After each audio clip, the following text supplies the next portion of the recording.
Morning students. आज का topic है stoichiometry of chemical reaction. Stoichiometry of chemical reaction. जो स्टोइकोमेट्री है ये एक ग्रीक वर्ड है जो दो वर्ड से मिलकर बना है, स्टाइकियोन और मेट्रॉन। स्टाइकियोन ग्रीक लैंग्वेज में मतलब होता है एलिमेंट एंड मेट्रॉन का मतलब होता है मेजर, यानी कि measurement of elements. Stoichiometry means है मेजरमेंट ऑफ एलिमेंट्स या एलिमेंट्स का मेजरमेंट किसी भी केमिकल रिएक्शन में। अगर इसकी डेफिनेशन की बात करें तो इन chemical reactions the quantitative relationship among the reactant and products is called stoichiometry. मतलब कि जो केमिकल रिएक्शन है उसके अंदर रिएक्टेंट और प्रोडक्ट की जो क्वांटिटीज हैं उनके बीच में आपस में क्या रिलेशन है, क्या कितना है, वो कितना एटॉमिक मास है, कितना एलिमेंट है, कितने एलिमेंट हैं, कितने मॉलिक्यूल्स हैं। तो ये सब जो मेजरमेंट होता है जो कि केमिकल रिएक्शन के अंदर हमें पता चलता है वो सब क्या है, स्टोइकोमेट्री है। एग्जाम्पल में अगर मैं बात करूं कि कैसे, जैसे फॉर एग्जाम्पल अपन ने लिया C+O2 केमिकल रिएक्शन है, CO2 बना। अब इसका फाइंड करें, हमें पता चला इस केमिकल रिएक्शन से हमें पता चला है कि कार्बन एटम कितना है, नंबर ऑफ कार्बन एटम्स कितने हैं, 1 है। ऑक्सीजन एटम कितने हैं, 2 हैं। CO2 का मॉलिक्यूल बना यहाँ पे कितना, 1 बना, ठीक है ना। इसका मास भी फाइंड कर सकते हैं अपन 12। इसका टोटल मास फाइंड कर सकते हैं 16 इंटू 2 करके।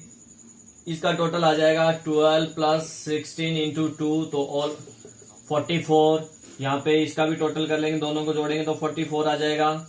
तो ये सब एक केमिकल रिएक्शन से हम फाइंड कर पा रहे हैं क्या, number of atoms, number of molecules, atomic mass, ठीक है, मोलिकुलर मास, ये सब फाइंड कर रहे हैं। तो ये सभी किसके अंदर आता है, ये सब आता है स्टोइकोमेट्री में, ठीक है ना। तो स्टोइकोमेट्री हमें यही बताती है कि रिएक्शन के अंदर कितने एटम्स हैं, कितने मॉलिक्यूल्स हैं, उनका एटॉमिक मास क्या है, ठीक है ना, प्रोडक्ट में कितने हैं, रिएक्टेंट में कितने हैं, ये सब रिप्रेजेंट करती है स्टोइकोमेट्री।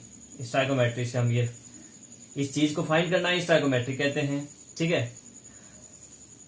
नेक्स्ट टॉपिक हमारा है, छोटे छोटे टॉपिक है लास्ट में जो है चैप्टर यूनिट की, जो लास्ट में छोटे छोटे डेफिनेशंस हैं जो दे रखी हैं क्योंकि वो काम आती है केमिस्ट्री में, अब 12th क्लास में भी काम आएंगी।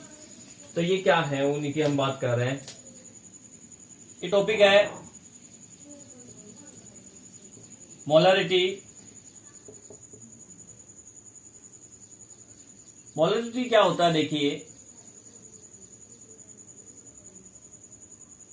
Number of moles bye solute dissolve per liter of solution। इसी को क्या बोलते हैं, मोलरिटी बोलते हैं।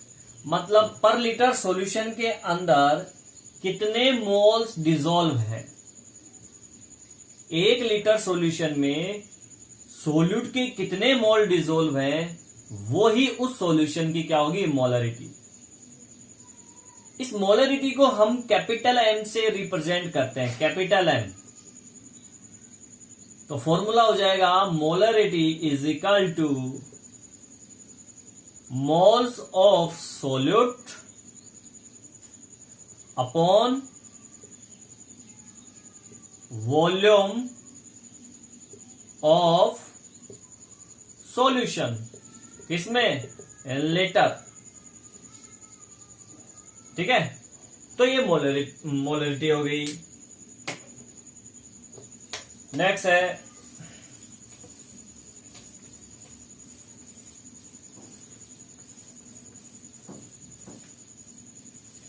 मोलरिटी, आपको समझ में तो आ गया ना।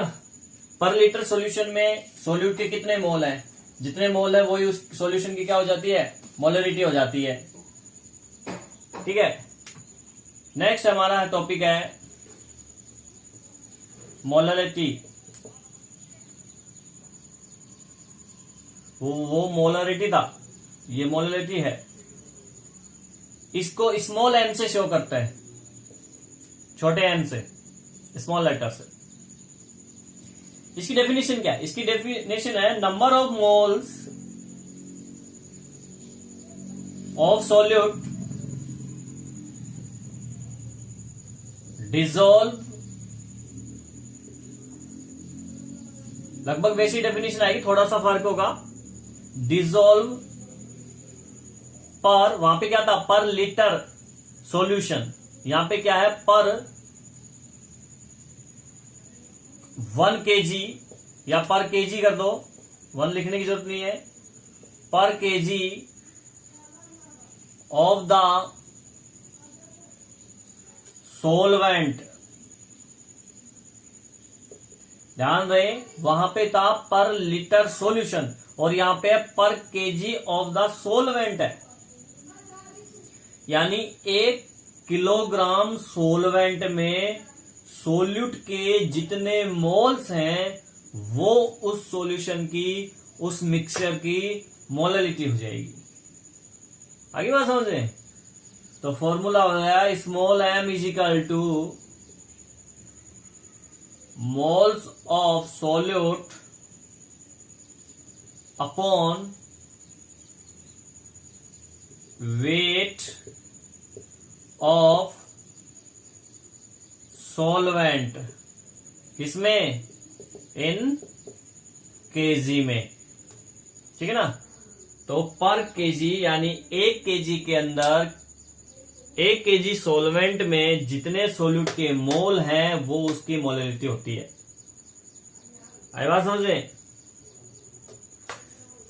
चलो नेक्स्ट डेफिनेशन है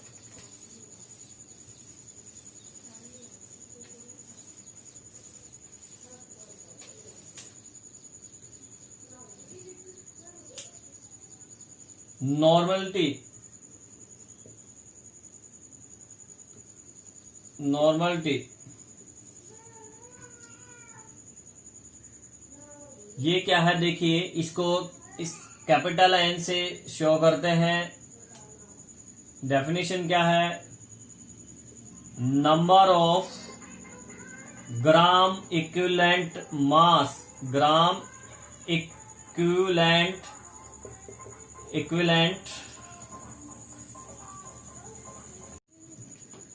ग्राम इक्विवेलेंट ऑफ द सोल्यूट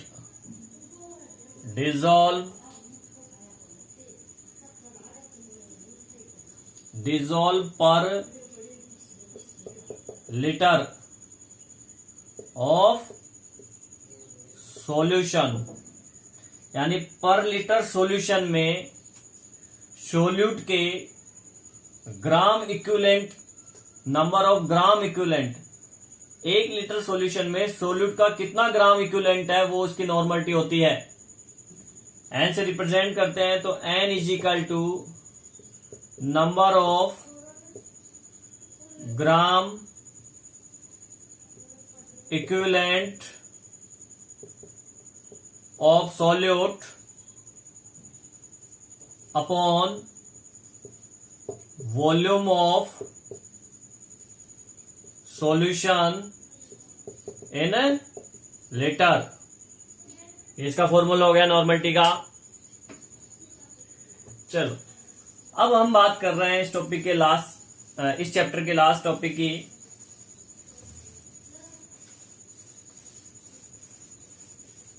उसके बाद में मंडे से नया चैप्टर स्टार्ट करेंगे।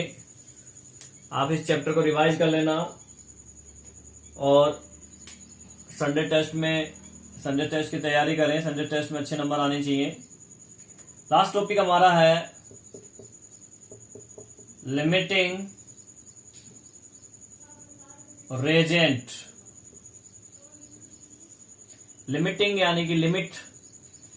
देखिए जब भी कोई केमिकल रिएक्शन हो रही है, जैसे सपोज करा ए और बी आपस में रिएक्ट करके C+D बना रहे हैं अब ये तो है नहीं कि ये रिएक्शन चलती जाएगी, कभी ना कभी तो खत्म होगी, ये आपस में रिएक्ट करके ये बना लेंगे, खत्म हो जाएगी, ठीक है ना। तो ये वैसे ही है, जैसे मान लीजिए एक एग्जांपल लेते हैं अपन कि हमने चाय, चीनी, पानी, दूध लिया और चाय बना रहे हैं। चलो बनाते के एक दिन क्या हुआ, चाय खत्म हो गई। तो क्या अब चाय बनती रहेगी? नहीं बनेगी। चाय क्या हो गई, चाय बनना रुक गई, स्टॉप हो गई। क्यों स्टॉप हुई? क्योंकि चाय खत्म हुई, हमारे पास चाय पत्ती खत्म हो गई। तो अब इस चाय बनाने के प्रोसेस में जो लिमिटिंग रीजेंट कौन हो गया? ये चाय पत्ती हो गई। क्यों हो गई? क्योंकि ये खत्म हो गई, जिसकी वजह से ये चाय बनाने का जो प्रोसेस है वो रुक गया, ठीक है ना। तो इस प्रोसेस के अंदर लिमिटिंग रीजेंट कौन हो गया? चाय हो गया। तो उसी टाइप से जो केमिकल रिएक्शन होती हैं उनके अंदर भी कोई ना कोई एटम, मॉलिक्यूल या कंपाउंड होता है जो लिमिटिंग रीजेंट का काम करता है। यानी रिएक्शन में वो क्या होता है, जब रिएक्टेंट से प्रोडक्ट बनता है तो जो पहले खत्म हो जाता है, जिसकी क्वांटिटी पहले खत्म हो जाती है, उसके बाद रिएक्शन क्या हो जाएगी? स्टॉप हो जाएगी। तो जो खत्म हुआ वही क्या हो गया? लिमिटिंग रीजेंट हो गया। इसको एक एग्जांपल से समझते हैं कि ये क्या कैसे है। सपोज किया कि ये केमिकल रिएक्शन है, हाइड्रोजन और ऑक्सीजन मिलकर वाटर बना रहे हैं H2O। तो हम सबसे पहले तो इसकी बैलेंस आपसे पूछ लिया कि इसमें बताइए इस रिएक्शन में हाइड्रोजन और ऑक्सीजन मिलकर रिएक्ट करके वाटर मॉलिक्यूल बना रहे हैं, तो इस रिएक्शन के अंदर लिमिटिंग रीजेंट कौन है, ऐसे पूछ लिया जाए आपसे। तो अपन क्या करेंगे, सबसे पहले तो इसका जो बैलेंस इक्वेशन है वो लिखेंगे। तो बैलेंस इक्वेशन होगी यहाँ पे H2O2, तो उस हिसाब से ये 2H2 हो जाएगा, यानी यहाँ भी 2H2 और ये O2 रहेगा, ये 2H2 हो गया। ये इसकी बैलेंस इक्वेशन है। अब इसमें फाइंड करेंगे कितना कितना ग्राम है हाइड्रोजन, ऑक्सीजन और कितना ग्राम वाटर बन रहा है। तो यहाँ पे हाइड्रोजन का एटॉमिक मास कितना होता है? 1 होता है। 4 हाइड्रोजन है तो टोटल 4 ग्राम हो गया। यहाँ ऑक्सीजन का 16 होता है, 2 ऑक्सीजन है तो 32 ग्राम हो गया। वाटर मॉलिक्यूल्स में 4 ऑक्सीजन है और 32 ऑक्सीजन और 4 हाइड्रोजन है, तो ये हो गया 36 ग्राम, ठीक है ना। It means 4 gram hydrogen 32 gram oxygen से रिएक्ट करके 36 ग्राम वाटर मॉलिक्यूल बना रहा है, वाटर बना रहा है मतलब। तो हमें पता चल गया कि 4 ग्राम हाइड्रोजन जो है 32 ग्राम ऑक्सीजन से रिएक्ट करता है तो 36 ग्राम वाटर बनता है। क्वेश्चन में उसने बोला कि 3 ग्राम हाइड्रोजन करे, 3 ग्राम हाइड्रोजन, क्वेश्चन ये है कि 3 ग्राम हाइड्रोजन है, ठीक है ना, जो रिएक्ट कर रहा है 32 ग्राम ऑक्सीजन से, ठीक है ना। तो इसके अंदर लिमिटिंग फैक्टर कौन सा है, लिमिटिंग रीजेंट कौन सा है? 3 ग्राम हाइड्रोजन और 32 ग्राम ऑक्सीजन रिएक्ट करता है आपस में, तो इसमें हमें फाइंड करना है लिमिटिंग रीजेंट। तो हमने बैलेंस कर ली, तो हमें ये तो पता चल गया कि 4 ग्राम जब oxygen 4 gram hydrogen 32 gram oxygen से रिएक्ट करता है तो 36 ग्राम वाटर मॉलिक्यूल बन रहा है। तो देखिए 3 ग्राम हाइड्रोजन रिएक्ट करेगा तो कितना वाटर मॉलिक्यूल, कितने 3 ग्राम कितने से करेगा? हमको तो 3 ग्राम हाइड्रोजन और 32 ग्राम ऑक्सीजन दिया है, तो 3 ग्राम हाइड्रोजन कितने ग्राम ऑक्सीजन से रिएक्ट करेगा?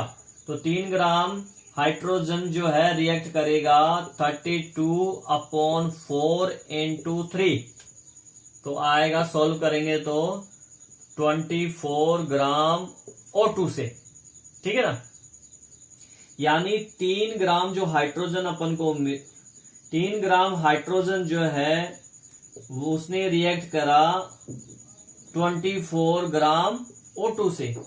अब देखिए हमारे पास क्वांटिटी हाइड्रोजन की थी 3 ग्राम, ऑक्सीजन की थी 32 ग्राम, तो यहां पे 3 ग्राम हाइड्रोजन ने 24 ग्राम ऑक्सीजन से रिएक्ट कर लिया। अब देखो यहां पे हाइड्रोजन तो क्या हो गया, खत्म हो गया, 3 ग्राम ही था जिसने 24 ग्राम ऑक्सीजन से रिएक्ट करा, और ऑक्सीजन कितना था 32 ग्राम था हमारे पास, लेकिन काम कितना आया 24 ही आया। तो अभी हमारे पास ऑक्सीजन तो है ऑक्सीजन की क्वांटिटी तो है बट हाइड्रोजन की क्वांटिटी खत्म हो गई, तो लिमिटिंग जो फैक्टर इसमें आया वो निकल के आया हाइड्रोजन। तो लिमिटिंग रेजेंट क्या हो गया इसमें, हाइड्रोजन। तो हम इस टाइप से जो है लिमिटिंग रेजेंट निकाल सकते हैं किसी भी केमिकल रिएक्शन के अंदर।